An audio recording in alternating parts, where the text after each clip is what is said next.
오늘 은혜로 말미암는 삶이라는 제목으로 함께 같이 나누고자 합니다. 여러분 그동안 에베소서 말씀을 강의했던 걸 기억하시지요? 네, 언제 그랬냐는 듯이 또 저를 쳐다보시면 네, 제가 다시 복습을 한번 할 수밖에 없습니다. 이제 오늘 3장에 들어가야 되는데 1장, 2장을 봤던 건 기억나십니까? 한 4주에 걸쳐서 했던 것 같은데 네. 에베소서 1장에 제일 먼저 뭐가 나오지요? 네. 하나님을 찬양하는 내용이 나오는데 거기 8가지 복이 있다라고 말씀을 드렸지요. 네. 또 언제 그랬냐는 듯이. 네. 첫 번째 복이 무엇이죠? 와, 네. 할렐루야. 네. 거룩하고 흠이 없는 존재로 우리를 만드셨고, 두 번째 아들됨, 네. 자녀됨이 있습니다. 세 번째 죄사함의 축복, 권세가 있고, 네 번째 모든 지혜와 총명을 우리에게 또 주시는 축복이 있습니다. 다섯 번째 네, 천상천하 모든 때를 통일하신 그 그리스도의 왕권이 누구에게 있어요? 우리 교회에 있습니다. 할렐루야. 여섯 번째 뭐지요? 네, 기업의 영광인 풍성함이 우리에게 있습니다. 일곱 번째 네, 영광의 찬송, 우리는 영광의 하나님의 찬송이다. 여덟 번째 네, 성령의 인치심 우리는 받고 확증을 갖고 가는 그런 존재다라는 것을 여러분 기억나시지요?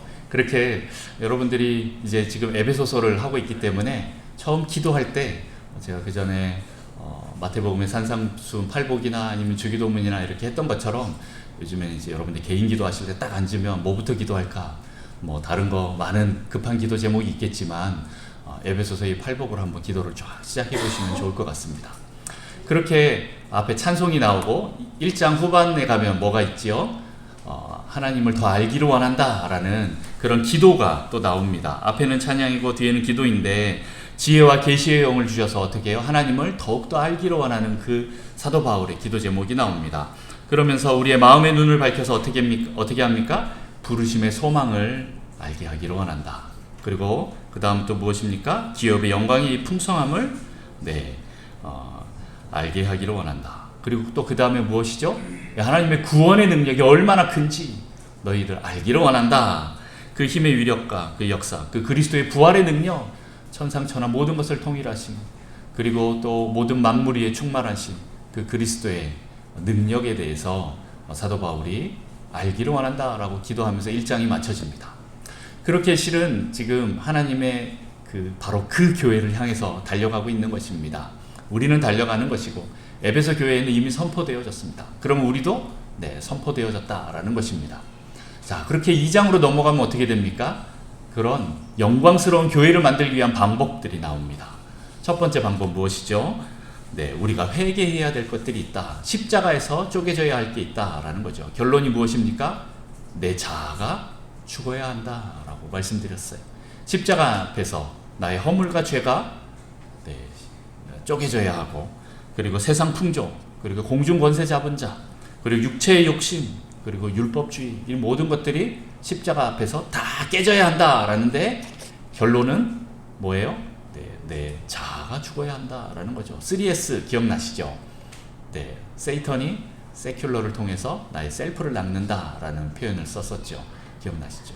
그럼 어떻게 해야 됩니까? 내 셀프가 죽는 수밖에 없는 거예요.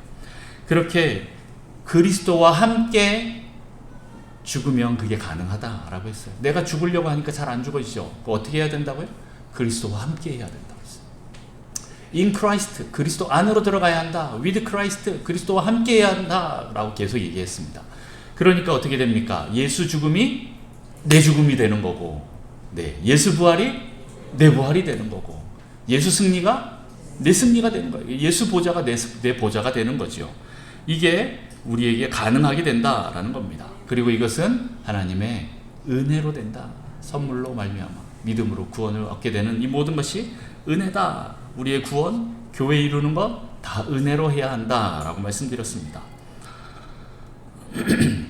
그러면서 이제 그리스도가 이제 우리를 하나로 만드신 그 한 몸으로 한 세 사람으로 만드는 그 장면들이 나옵니다.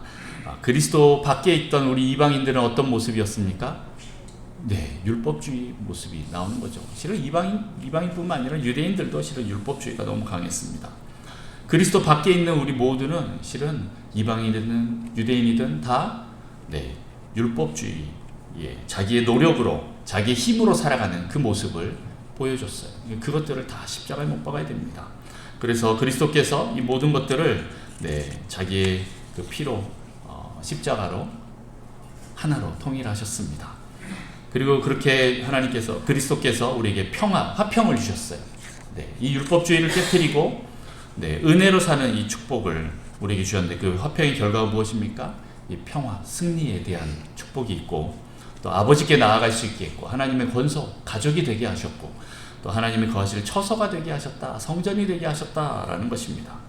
그리고 그리스도가 가져오신 그 평화의 결과로서 그 위에 교회가 세워지는 거예요. 사도와 선지자의 그 터 위에 교회가 세워지는 것입니다. 자, 여기까지가 2장이었습니다. 여러분 시동 걸리셨죠? 이제 계속 달려봅시다. 오늘 또 3장도 할 게 많은데 13절까지 우리 한번 좀 달려봅시다. 이제 기억이 나시죠? 이제 열이 받은 것 같습니다. 예열이 되었습니다.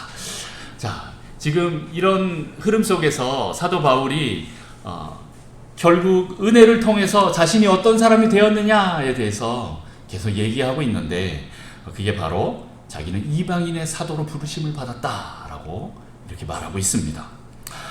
전에 부르심에 3가지가 있다 그랬었죠. 첫 번째 뭐죠? 첫 번째 부르심은 예수 그리스도를 부르심. 벌써 까먹은 거 아니죠? 두 번째 교회로 부르심. 세 번째 선교사. 선교로 부르심이 있다라고 있습니다. 근데 이 부르심이요, 여러분 은혜로 된다는 거 아십니까? 은혜를 통해서 주어지는 겁니다. 다시 말해서 은혜가 있을 때 우리에게 주어지는 것입니다. 그러니 은혜가 없는데 막 사역을 한다? 그렇게 되면 다 문제가 생기게 된다라는 거예요. 은혜가 없는데 막 사역을 시작하면 율법주의나 행위주의 아니면 어떤 성과주의로 가게 되는 거예요. 그리고 이 부르심, 이 사역, 우리의 이 사역은요, 실은 억지로 하는 게 아닌 거예요. 하나님께 놀라운 사랑을 받고 보니까 너무 감사해서 내 삶, 내 목숨 다 바쳐서 가도 아깝지 않을 만큼 이 사역이 너무 행복하고 즐겁고, 그래서 충성하면서 가게 되는 그 마음과 태도에서 실은 나오는 것입니다. 그런데 그러니까 이제 은혜가 없는데 소명이 있다? 이렇게 말할 수 없는 거예요. 은혜가 있어야 우리는 그 부르심에 합당하게 반응할 수 있는 거예요.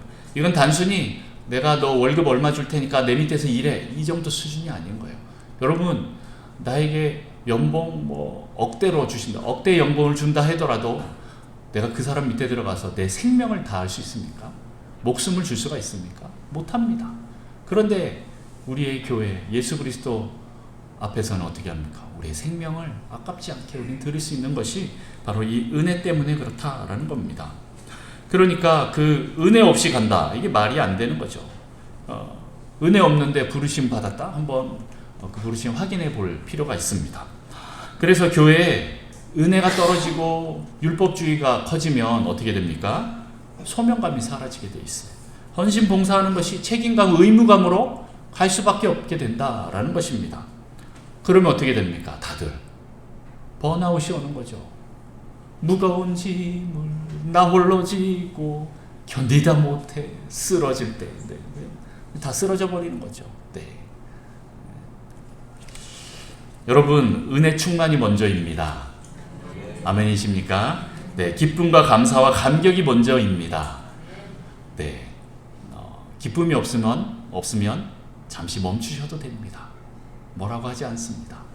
다시 기쁨을 회복시키십시오.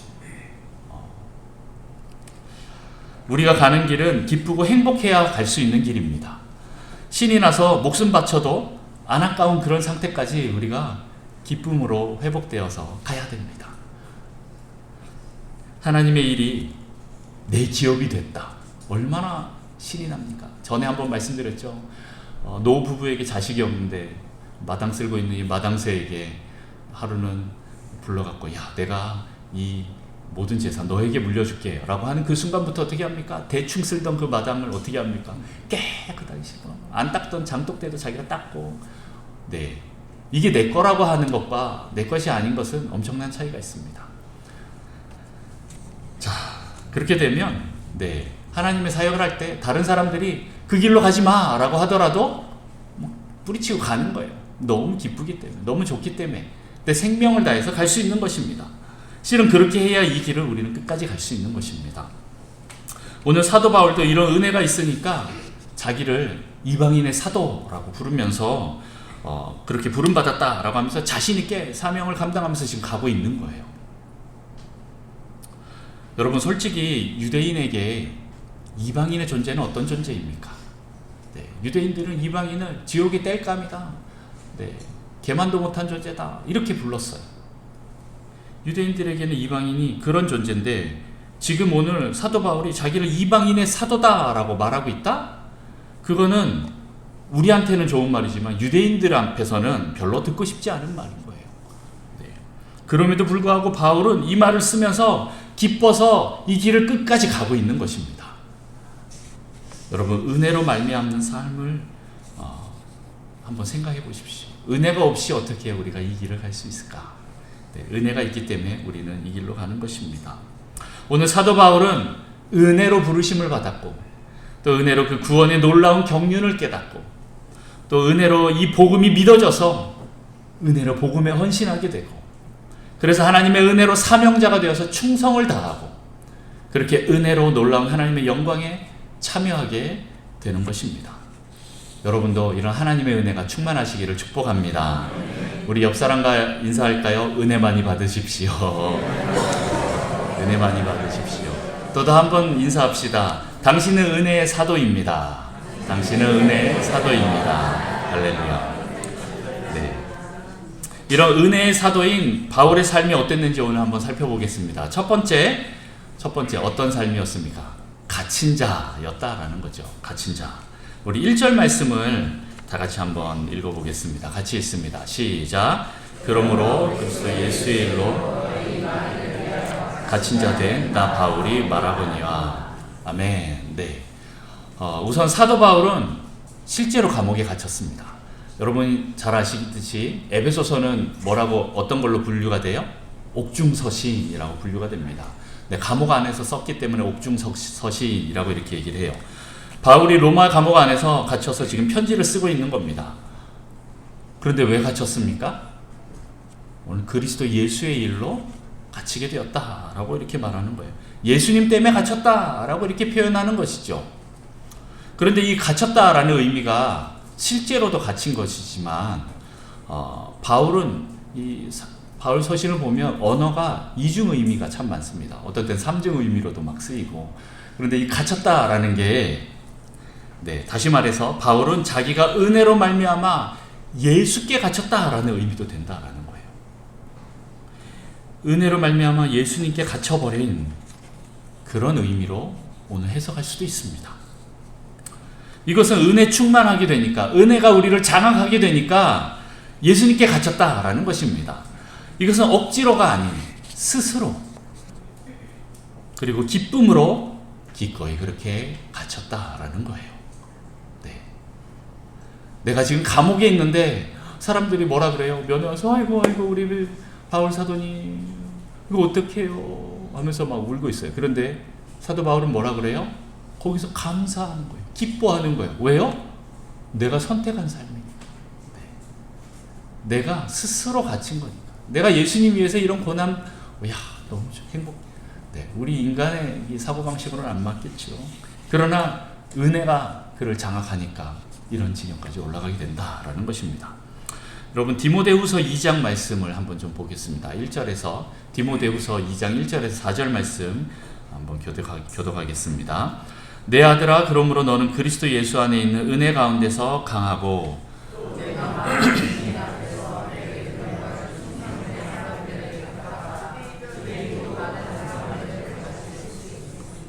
너는 그리스도 예수의 좋은 병사로 나와 함께 고난을 받으라.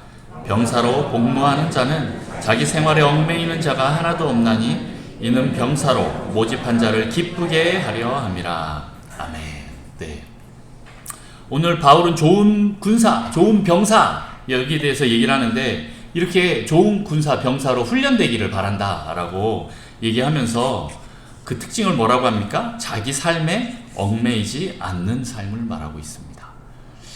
무엇입니까? 은혜로 장악되면 내 생각, 내 방법, 내 살아온 생각과 방법, 내 계획은 이 좋은 병사로, 군사로 세워질 때 도움이 안 돼요. 오직 위에서 말씀하시는 그 명령을 따라서 즉각적으로 움직일 수 있는, 순종할 수 있는 그 상태가 되는 것, 그렇게 훈련되는 것을 계속 얘기하고 있는 것입니다. 그렇게 은혜로 장악이 되면 실은 우리 안에 있는 이 모든 것들이 군사로서 그렇게 철저하게 내 생각, 내 뜻이 없이 주님 뜻대로 움직이는 그런 존재가 되는 것입니다. 여러분, 은혜 받았는데 은혜 받으니까 오히려 더 예수님께 묶여버리게 되는 것입니다. 지난번 말씀드렸죠. 예수님께서 나는 마음이 온유하고 겸손하니 어떻게 해요? 와서 내 멍에를 매라고 말씀하십니다. 그렇게 되면 어떻게 됩니까? 나는 없고 더 예수님께 의존하면서 예수님께만 순종하는 삶을 살게 되는 것입니다. 여러분들 그런 삶을 결정하시기를 축복합니다. 바울은 은혜로 말미암아 부르심을 받았습니다. 이방인의 사도로. 그리고 그 삶은 예수님께 갇힌 삶이었습니다. 자신은 없고 오직 예수님의 뜻대로만 움직이는 그런 존재가 되었다라는 것입니다. 자발적인 헌신을 통해서 기쁨으로 자기의 삶을 예수님께 드린 것입니다. 왜요? 은혜 받았기 때문에. 나도 제자들처럼, 저런 사도들처럼 정말 믿음으로 한번 잘 살아보고 싶은데 나는 이렇게 잘 안 되지, 왜 이렇게 맨날 쓰러지지 하시는 분들 계시잖아요. 여러분, 내 힘으로 하고 있는 것들 다 내려놓고 은혜의 자리로 나가십시오. 하나님이 주시는 것으로만 살겠다라는 이런 마음으로 엎드리십시오. 다른 것 바라보지 마십시오. 계속 은혜의 자리에 나가다 보면 여러분도 이미 그렇게 되어 있을 겁니다. 여러분의 생각, 여러분의 방법, 여러분의 노력으로 가려고 하니까 잘 안 되는 거예요. 그래서 은혜 받으면 자동으로 되는 거예요. 그 말은 뭐예요? 은혜 받으면 내 존재가 바뀌기 때문에 내 삶의 모든 형태, 행동, 언행들이 다 자연스럽게 바뀌는 것과 같은 거예요. 여러분 다른 것 보지 않기를 원합니다. 다른 사람과 비교하지 않기를 원합니다. 여러분들이 먼저 하나님 앞에 은혜 받으시길 원합니다. 제가 지난주에 엑셀러레이터라는 그런 세미나에 2박 3일 동안 참여했는데 거기서 김은호 목사님이 이제 다 멘토링을 해주는 그런 시간이었어요. 그런데 거기서 또 다른 시간들이 있었는데 그것은 저와 비슷한 또래에 있는 수많은 목회자들이 목사님들이 30가정이 모여서 같이 우리의 삶을 나눴어요. 물론 거기 탁월한 목사님의 멘토링도 굉장히 좋았지만 서로 같은 길을 걷고 있는, 쉽게 말하면 이제 동종업계 같은 종사자들이 같이 서로 이렇게 고백하는 그 고백만으로도 서로가 멘토링이 되고 지지가 되는 거예요. 지원이 되는 거예요.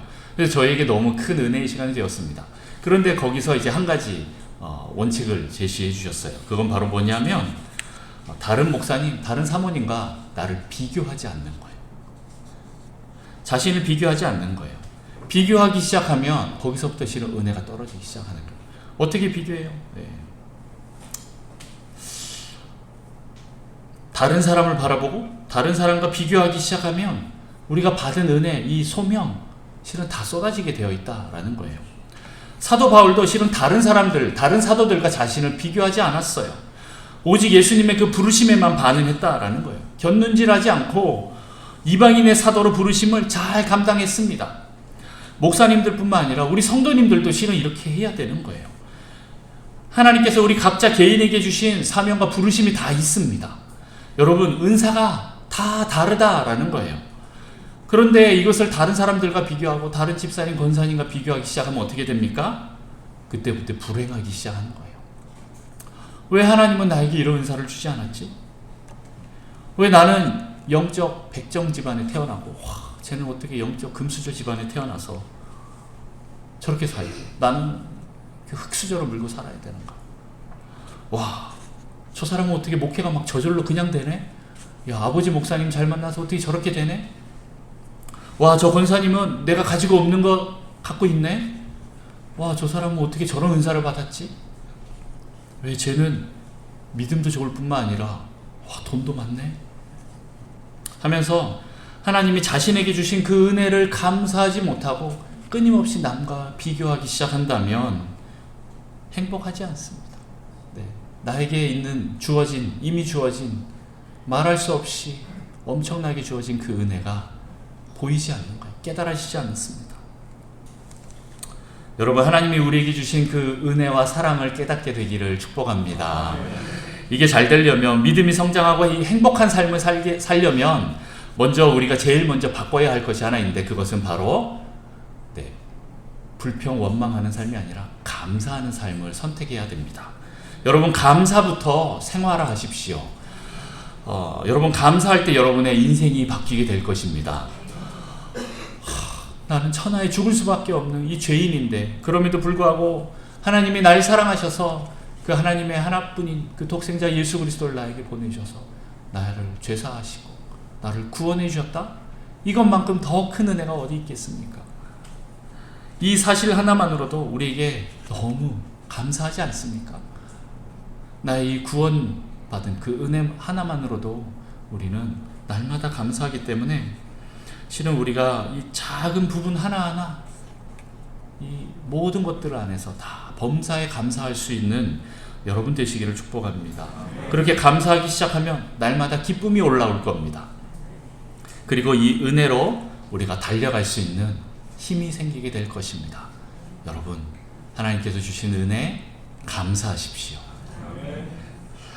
또한 이렇게 은혜에 감사하는 삶을 계속 살면 우리는 점점 하나님께 집중하는 삶을 살게 될 것입니다. 은혜는 우리를 하나님께 집중하게 합니다. 그런데 은혜가 아닌 내 열정으로 가는 삶은 어떻게 해요? 나를 드러내게 되는 거예요. 하지만 은혜로 가면 내 열정이 아닌 온전한 순종의 삶을 통해서 그리스도를 드러내고 하나님의 영광에 참여하게 됩니다. 여러분, 은혜에 감사하며 하나님께 집중하십시오. 그러면 예수님의 제자들처럼 좋은 군사로 온전하게 세워질 것입니다. 기쁨, 감사 이런 것들이 충만하게 될 것입니다. 은혜가 충만하게 될 것입니다. 여러분, 이렇게 성령 충만하게 되면 여러분의 삶은 하나님이 이끄시는 삶이 될 것입니다. 그렇게 하나님께 집중하는 삶은 하나님께서 책임져 주십니다. 그러나 다른 것에 집중하면 어떻게 됩니까? 다른 것이 나를 계속 이끌고 갈 거예요. 네. 자, 우리 두 번째로 봅시다. 은혜 받은 우리 바울의 삶 두 번째는 무엇입니까? 하나님이 주시는 것으로만 사는 것입니다. 하나님께 모든 것을 걸고 하나님께 집중하는 사람에게 하나님은 자신의 것을 주십니다. 우리 7절 말씀 잠깐 읽어볼까요? 7절 말씀 다 같이 읽습니다. 같이 읽습니다. 시작. 이 복음을 위하여 그의 능력이 역사하시는 대로 내게 주신 하나님의 은혜의 선물을 따라 내가 일꾼이 되었노라. 아멘. 여기서 그의 능력이라고 말하고 있습니다. 내 능력이라고 말하고 있지 않아요. 사도 바울이 지금 엄청난 사역을 하고 있는데 자기 능력이라고 말하지 않고 누구의 능력이라고 해요? 하나님의 능력인 거예요. 바울이 은혜의 선물을 받아서 사는 삶은 내 것으로 사는 것이 아니라 하나님이 주시는 것, 하나님의 능력으로 사는 삶을 말하는 것입니다. 여러분, 여러분의 삶을 여러분의 것으로 가지고 살려고 하면 한계에 부딪힐 수밖에 없습니다. 그러나 은혜로 살게 되면 내 것으로 사는 것이 아닌 하나님이 주시는 것으로 살기 때문에 하나님의 것으로 살기에 한계가 없습니다. 여러분 모세 아시죠? 모세가 하나님께서 야, 홍해를 갈라라 그랬을 때 모세가 어떻게 합니까? 네, 모세는 못 갈라요. 하나님, 나 할 수 없습니다 라고 하면서 어떻게 합니까? 지팡이를 드는 거죠. 그러면 어떻게 됩니까? 그 전에 막 홍해를 갈라라 그러면 가갖고 막 양동이로 막 바닷물을 퍼내야 됩니까? 네, 할 수가 없어요. 하나님, 나 할 수 없습니다 하고 두 손을 드는 겁니다. 지팡이를 드는 겁니다. 그렇게 되니까 어떻게 합니까? 하나님이 가르시는 거예요. 모세가 가지고 있는 것, 모세의 능력으로는 홍해를 가를 수가 없습니다. 그러나 나는 할 수 없습니다 라고 할 때 하나님이 하시는 거죠. 여러분, 하나님이 주시는 능력으로, 하나님이 주신 것으로 여러분 살아나가셔야 됩니다. 이것은 그냥 되어지는 게 아닙니다.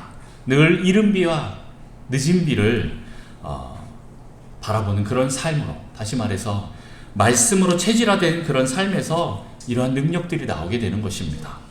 하늘만 바라볼 수밖에 없는 그런 삶을 살 때 이런 삶을 살게 되는 거죠. 그러나 나일강을 바라보면서 사는 삶은 또 다릅니다. 많은 사람들이 나일강으로 살아갑니다. 나일강은 항상 거기에 있습니다. 그리고 항상 물이 흘러나옵니다. 그렇기 때문에 그래 나일강이 있으면 돼 하고 그 나일강을 바라보면서 살면 어떻게 됩니까? 계속 애굽에 머물 수밖에 없습니다. 거기서 못 나옵니다. 이 나일강을 영적으로 해석하면 내가 가지고 있는 거예요.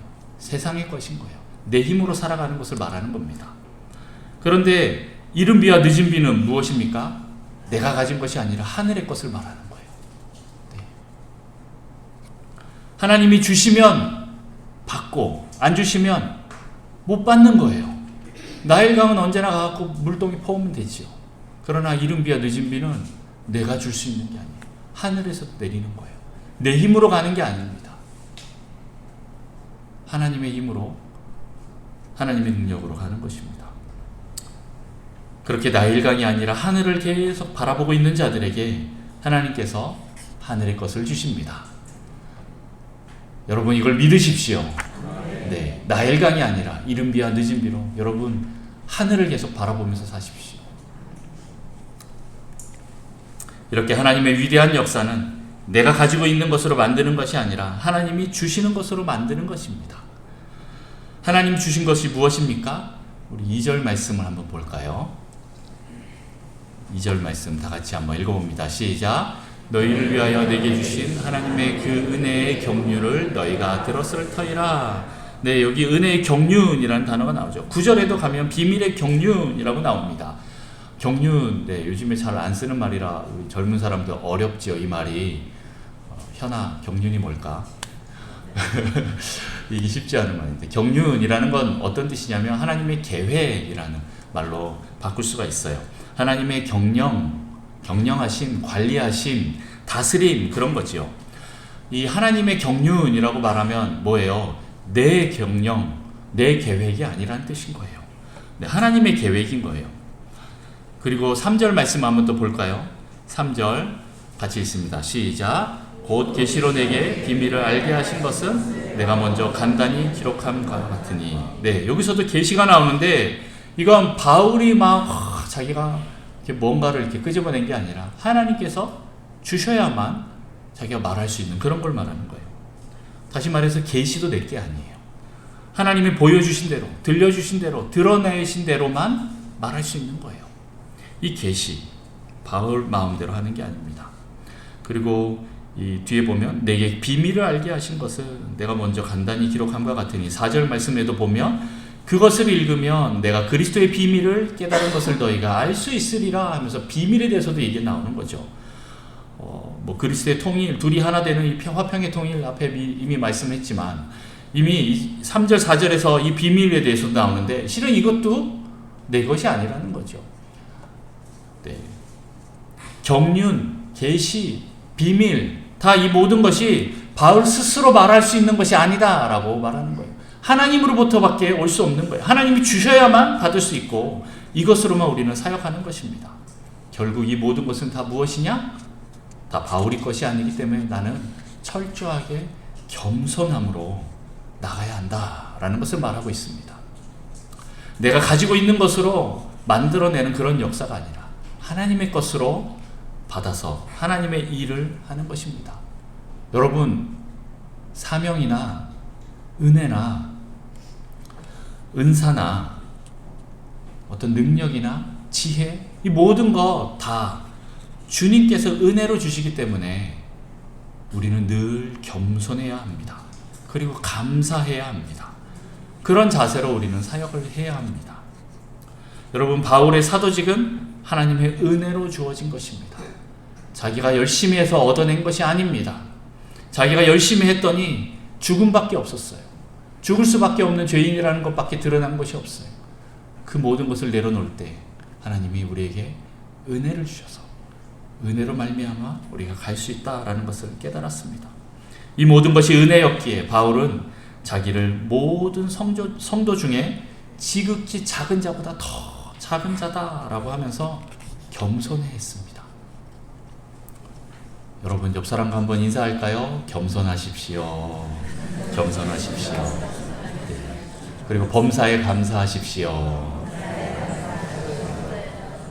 네, 세 번째입니다. 세 번째. 네, 시간이 없으니까 빨리 가겠습니다. 세 번째 무엇이죠? 하나님의 풍성함을 알았다라는 거예요. 우리 8절 말씀 한번 읽어볼까요? 8절 말씀 같이 읽습니다. 시작. 모든 성도 중에 지극히 작은 자보다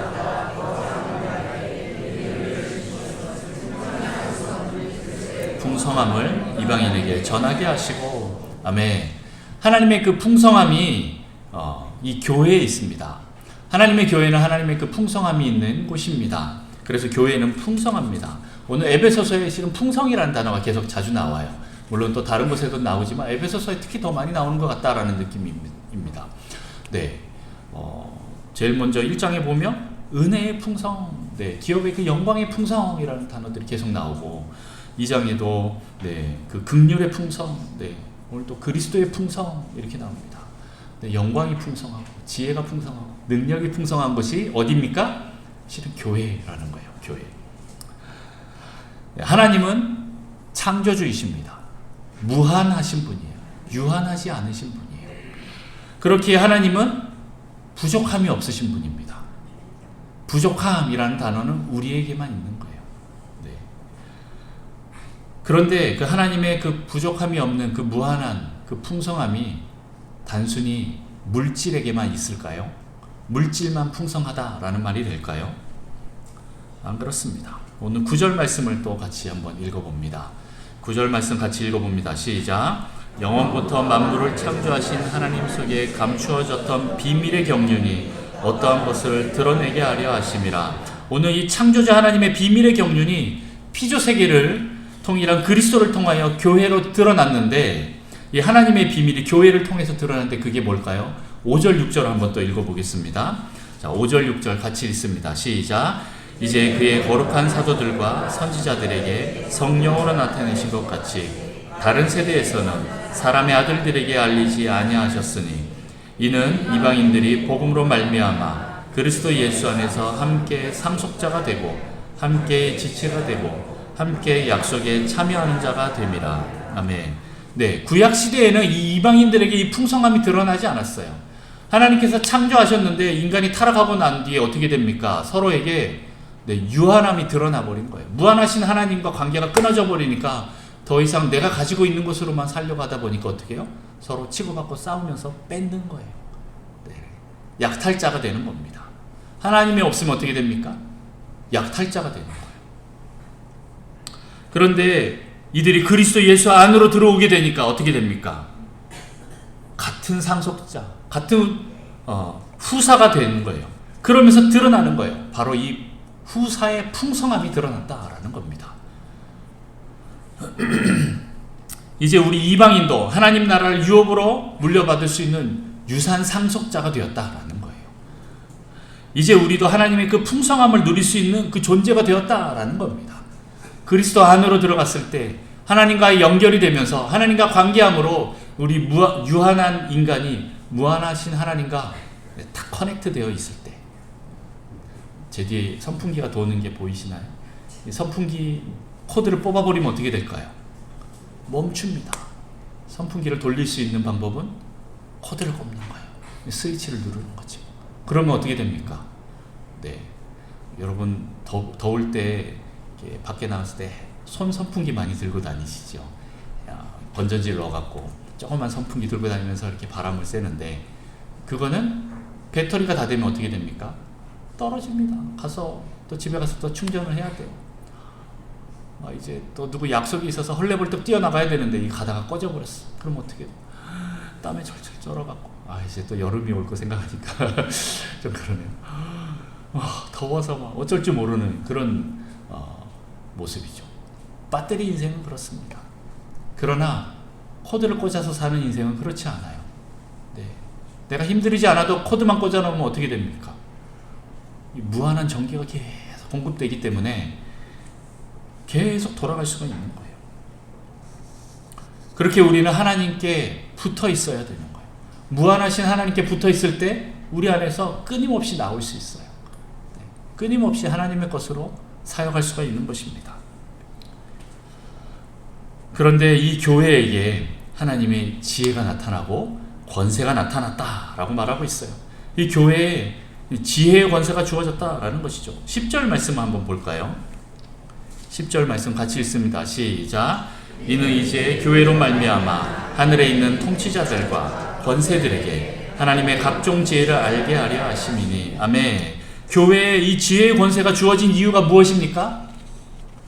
네, 하늘에 있는 통치자, 이 권세들에게 알려주기 위해서, 다시 말해서 악한 영적 세력들에게 선포하기 위해서 하나님께서 이것을 우리에게 주셨다라는 거예요. 다시 말해서 바로 영적 전쟁에서 우리가 이기기 위해서 하나님께 주셨다라는 거예요. 다시 말해서 영적 전쟁에는 질서가 있다라는 말입니다. 쟤네가 그 질서를 몰라? 그럼 질서를 알려주는, 이게 필요한 거예요. 여러분, 영적 세계는 질서대로 움직입니다. 그거 아십니까? 네, 하나님의 주권하에 움직이기 때문에 교회가 이 모든 것을 깨달아 알면 그 지혜의 권세로 하나님의 영적 권세, 이 질서를 바로 잡아주는 일을 하는 거예요. 이게 영적 전쟁인 거예요. 여러분, 왜 귀신들, 마귀들을 대적하라고 합니까? 대적하면 떠납니까? 내가 무슨 힘이 있다고? 내가 뭐라고? 그렇게 내가 대적하면 마귀가 떠난다라고 이렇게 성경에 기록되어 있습니까? 이거 다 영적 질서 때문에 그렇게 하는 겁니다. 나 하나님의 자녀야. 나 하나님이 보내신 대사야. 대리인이야. 이 존재에 대한 확증이 있으면 어떻게 합니까? 야, 너 거기 있으면 안 돼. 나가. 그러면 어떻게 돼요? 그 질서대로 움직이는 거예요. 영적인 세계는 질서대로 움직이는 겁니다.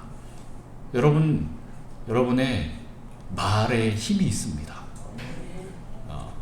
왕이 말씀하면 어떻게 됩니까? 그대로 이루어지는 게 왕의 말인 거예요. 그것처럼 왕이 한번 말하면, 선포하면 그 나라가 움직이는 것처럼 하나님께서는 우리의 그 입술의 말을 통해서 하나님 나라가 움직이게 하셨어요. 이 교회가 선포하면 선포되는 대로 움직이는 게 영적 질서인 겁니다. 말씀을 선포하면 그 질서대로 움직이는 거예요. 그러니까 귀신이 아무 말 못하고 그냥 떠나는 거예요. 네, 막 여러분하고 막 대결하고 막 싸우고 이런 거 아닙니다. 네, 대결하면 어떻게 돼요? 내가 맞아요. 네, 대결하지 마세요. 예수님 뒤에 숨고, 이제 6장에 가면 전신갑주가 나오는데, 뭐 결론적으로 조금 더 얘기하면 이 전신갑주가 무엇입니까? 예수 그리스도인 거예요. 예수 그리스도 그 뒤로 내가 들어가는 거죠. 예수 그리스도로 옷 입는 거예요. 그러면 저 원수 마귀는 나를 봐요? 누구를 봐요? 예수님을 보는 거예요. 그러니까 내가 떠나가 그러면 떠나가는 거죠. 그게 영적 질서인 거예요. 문제는 뭡니까? 네. 우리에게 권세가 없는 게 아니라, 이 교회에 권세가 없는 게 아니라 믿고 사용하지 않는 게 문제인 거예요. 네. 원수에게 문제가 있는 것이 아니라 사용 못하는 우리에게 문제가 있습니다. 그래서 여러분, 영적 이 질서를 아시고 그 지혜를 깨닫고 날마다 그 영적인 질서대로 움직이시기를 축복합니다. 여러분, 이 지혜와 이 능력과 권세가 믿어져서 날마다 풍성하게 사용하시기를 축복합니다. 여러분, 하나님 앞에 담대하게 나가십시오. 그리고 원수들 앞에서도 담대하게 나가십시오. 세상에 담대하게 나가십시오. 하나님은 우리에게 지혜와 은사를 풍성하게 부어주셨습니다. 모자라게? 아니면 딱 맞게? 아닙니다. 우리 여러분 그런 거 들어보셨죠? 흘러 넘치게. 네. 흘러 넘치게 부으셨어요. 이건 조금 더 이제 신령한 얘기인가, 영적인 얘기인가. 어떤 기도하시는 분이 잠깐 환상을 봤는데 하나님이 어떤 형제에게 기름을 부으시는 게 보이는데 그 사람에게 딱 맞게 부어주시는 게 아니라 흘러 넘치게 부어주는 거예요. 그러니까 막 천사들이 저 아까운 기름 어떻게 이러는데 하나님은 하나도 안 아깝다는 거예요. 여러분들에게, 왜냐면 무한하시니까 여러분들에게 모자라게 부어주시는 분이 아니라는 거예요. 풍성하게 부어주시는 겁니다. 여러분, 믿음으로 꺼내 쓰십시오. 할렐루야. 믿음으로 꺼내 쓰십시오. 바울은 이렇게 측량할 수 없는 그리스도의 풍성함을 이방인에게 전하는 그 사명으로 살아냈습니다. 여러분도 담대하게 하나님의 풍성함을 이용하십시오. 11절 말씀 한번 볼까요? 11절 시작. 곧 영원부터 우리 주 그리스도 예수 안에서 예정하신 뜻대로 하신 것이라. 네, 이 풍성함이 예정되어 있다라고 말하고 있는 거예요. 네, 예정 뭐예요? 하나님의 뜻대로 하나님이 하시겠다라고 한번 하시면 그 고집대로 하신다라는 거예요. 12절 말씀 같이 또 읽습니다. 시작. 우리가 그 안에서 그를 믿음으로 말미암아 담대함과 확신을 가지고 하나님께 나아감을 얻느니라. 아멘. 네, 믿음으로 담대하게 나아가서 하나님께 고하는 여러분 되시기를 바랍니다. 그리고 그렇게 우리가 고할 때 하나님이 풍성한 지혜를 우리에게 부어주셔요. 능력을 부어주십니다. 여기서 담대함이라고 말하고 있는데, 이 담대함은 또 다른 표현으로는 언론의 자유라고 해석할 수도 있어요.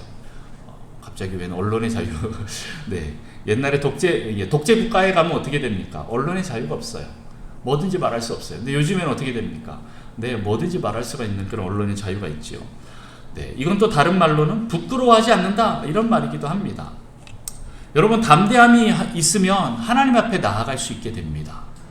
하나님께 무엇이든 아뢰 수 있는 능력, 자유가 생겼다라는 거예요. 우리가 하나님 아버지의 자녀이기 때문에 그렇습니다. 우리 자녀들이 하나님 기도 들어주세요 하면 어떻게 됩니까? 네, 하나님 기도 들어주시잖아요. 그렇게 우리는 담대하게 나아가서 말할 수 있는 자유가 있다라는 거예요. 그 전에는요, 네, 죄인으로 살 때는 우리 하나님 앞에 나아갈 수가 없지요. 네, 이방인으로 살 때는 하나님 앞에 나아갈 수가 없었습니다. 거룩하신 하나님 앞에 나아간다? 그러면 죽는 거예요. 네, 못 가요. 그래서 여러분, 옛날에 그 노예나 아니면 종들이 어떤 나라에 큰 공을 세웠어요. 그러면 임금이 상을 주려고 하는데 이 노예의 신분으로 나갈 수 있어요? 임금 앞에 종으로는 못 나가요. 네. 그래서 어떻게 합니까? 적어도 종 8품 이상의 직위를 수여해주고 옷을 바꿔 입게 해서 내보내는 거예요. 노비나 종이 함부로 임금을 아련할 수가 없는 겁니다. 그러나 그가 한 일이 있기 때문에 이 사람 상 줘야 된다.